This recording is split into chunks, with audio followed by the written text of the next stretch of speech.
बेजोर छौरी गे तू केना भेले गोर छौरी गे बड़ी लागे छै बेजोर छौरी गे कह न गे जहिया से ससुरा हम गेलियै अच्छा तबे के साबुन से नहलियै जहिया से ससुरा हम गेलियै तबे के साबुन से नहलियै सैया के छै पालर छौड़ा रे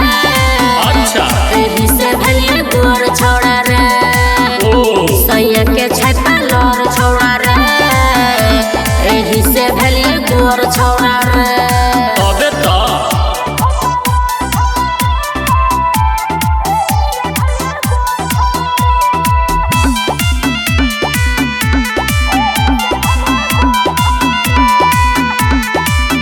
तोरा क्रीम आ पाउडर देलियौ गे हम एते सुंदर नहीं कहियो देखलियौ गे हम बड़ा खर्चा कर देला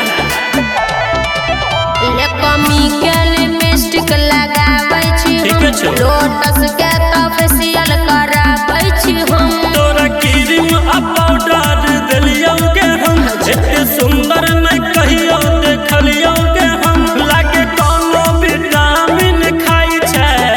दिन दिन गे जान चिकनाई छै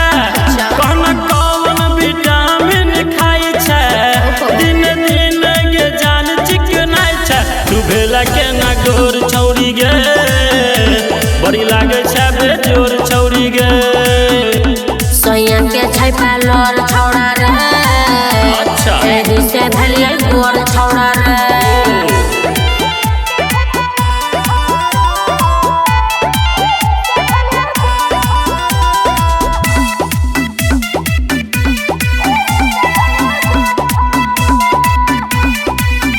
शादी करके तायब भूल गेला के जान भेला सैया वाला तो बढ़ गेलौ गुमान भाव बढ़ गेलो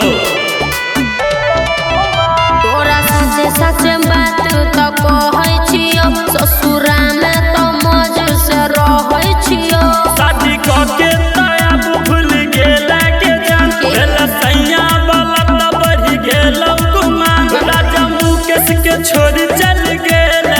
अब हर था से बियाह का लेला